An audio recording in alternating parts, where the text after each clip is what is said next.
America ने 1945 में Japan पर 6 अगस्त को हिरोशिमा और 9 अगस्त को नागासाकी में परमाणु बम गिराए।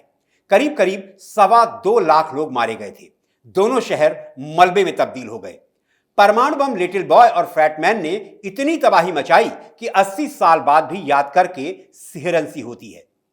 यह मैं आपको इसलिए बता रहा हूं क्योंकि पृथ्वी की तरफ लिटिल बॉय और फैटमैन जैसे 22 परमाणु बमों का खतरा बढ़ रहा है।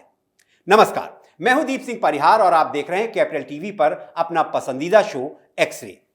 एक टक्कर और सब कुछ तहस नहस। दरअसल अमेरिका की स्पेस एजेंसी नासा ने दुनिया पर मंडरा रहे एक बड़े खतरे की चेतावनी दी है।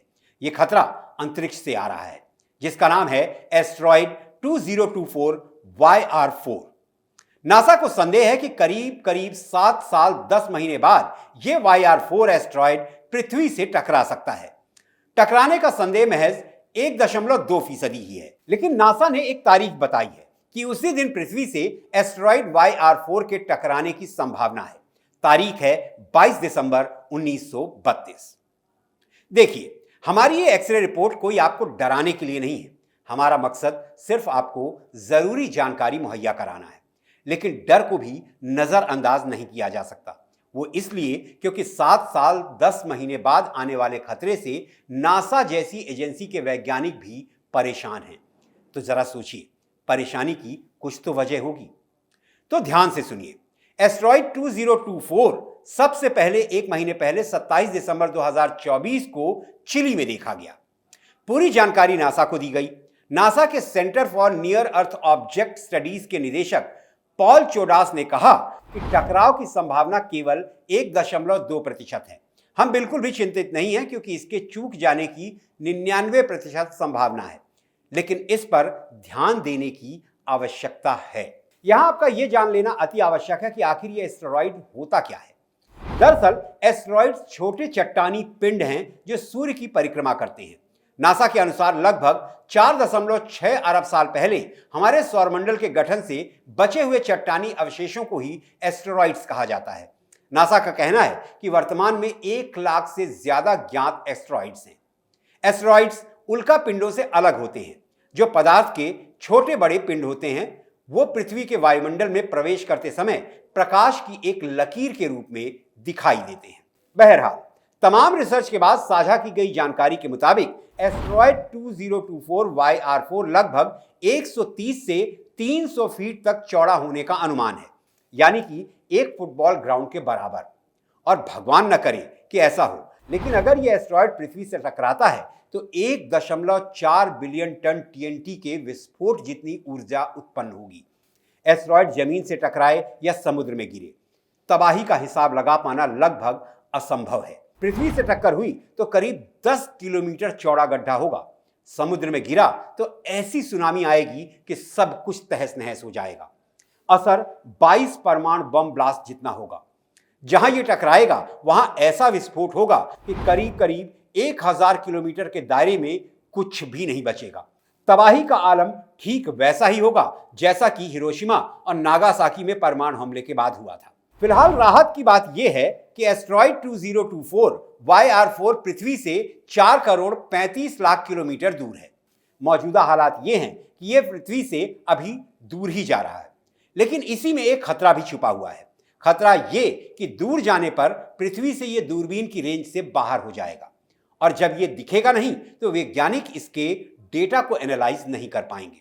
YR4 के फिर रेंज में आने की संभावना 2028 में है, लेकिन तब भी यह पृथ्वी के इतने पास में नहीं होगा कि टकराव की कोई संभावना बने। लेकिन मुश्किल यह है कि 2028 के बाद वैज्ञानिकों के पास डाटा को एनालाइज करने को और खतरे को टालने के उपाय के लिए सिर्फ 4 साल बचेंगे। नासा के वैज्ञानिक एस्टेरॉयड पर लगातार नजर बनाए हुए हैं। नासा के वैज्ञानिक डेविड रैंकिन ने तसल्ली देते हुए कहा है कि सबसे संभावित परिणाम यह होगा कि यह हमारे करीब से टकराएगा। अभी तक के रिसर्च के मुताबिक एस्टेरॉयड का खतरा दक्षिण अमेरिका से अटलांटिक महासागर के पार उप सहारा अफ्रीका तक है। हालांकि अधिक डेटा उपलब्ध होने पर यह बदल भी सकता है। संभावित नुकसान की भविष्यवाणी करने के लिए एस्टेरॉयड के साइज और कंपोजिशन को समझना बेहद आवश्यक है। वैज्ञानिक इसकी दूरी के कारण इसके आकार की सही गणना करने में असमर्थ हैं, लेकिन 2028 तक उनके पास एक स्पष्ट तस्वीर होगी। एस्टेरॉयड की संरचना इसके प्रभाव को निर्धारित करने में महत्वपूर्ण भूमिका निभाती है। यदि यह पत्थर जैसी सामग्री से बना है तो यह आग का गोला और हवा में विस्फोट कर सकता है। यदि यह लोहे से बना है तो यह वायुमंडल में प्रवेश कर सकता है और एक बहुत बड़ा गड्ढा बना सकता है।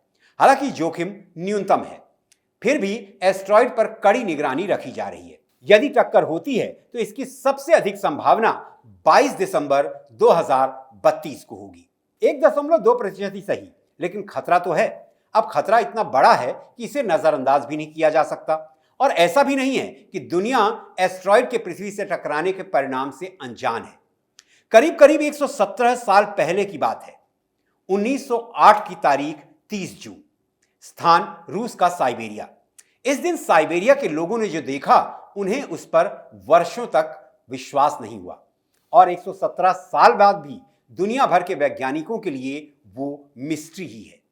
हुआ यूं कि 30 जून 1908 को रूस के साइबेरिया में तुंगुस्का नदी के पास एक बहुत बड़ा विस्फोट हुआ। यह माना गया कि यह भीषण विस्फोट एस्टेरॉयड की वजह से हुआ।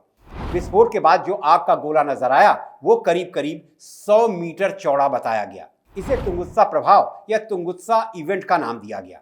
कुछ रिपोर्ट्स के मुताबिक एस्टेरॉयड का असर इतना भयानक था कि 2150 वर्ग किलोमीटर के एरिया में एक अनुमान के मुताबिक 8 करोड़ पेड़ जलकर भस्म हो गए। नासा ने बताया था कि रूस के साइबेरिया में तुंगुस्का नदी के पास एक बड़ा एस्टेरॉयड साइबेरिया के एक दूर दराज हिस्से से टकराया, लेकिन जमीन तक नहीं पहुंचा। हवा में ही विस्फोट हो गया और सैकड़ों किलोमीटर क्षेत्र में फैले जंगल के पेड़ों को जलाकर खाक कर दिया। वैज्ञानिकों के अनुसार इस धमाके से इतनी ऊर्जा पैदा हुई जो हिरोशिमा में गिराए गए एटम बम से 1000 गुना से ज्यादा थी। इसकी तीव्रता का अनुमान यूं भी लगाया जा सकता है कि इसके चलते जमीन में जो कंपन पैदा हुआ वो हजारों मील दूर ब्रिटेन तक महसूस किया गया।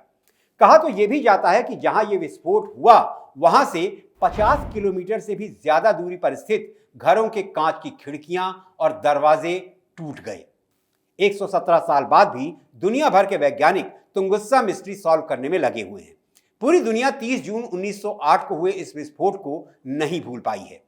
वर्ष 2014 में स्टीफन हॉकिंग के साथ कुछ और वैज्ञानिकों ने इस दिन को वर्ल्ड एस्टेरॉयड डे मनाने का प्रस्ताव रखा। 2016 में संयुक्त राष्ट्र ने वो प्रस्ताव मान लिया और तब से 30 जून को वर्ल्ड एस्टेरॉयड डे के रूप में याद किया जाता है।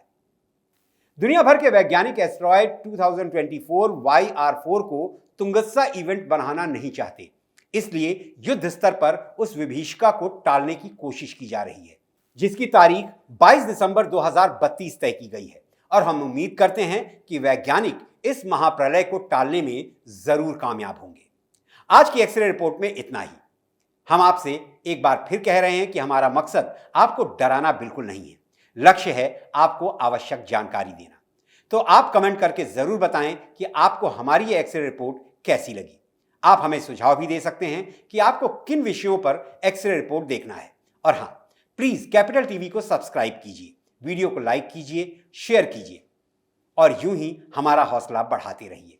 आज के लिए मुझे दीजिए इजाजत। अगली एक्सरे रिपोर्ट के साथ आपसे फिर मुलाकात होगी। तब तक आप स्वस्थ रहें, सुरक्षित रहें। जय हिंद, जय भारत।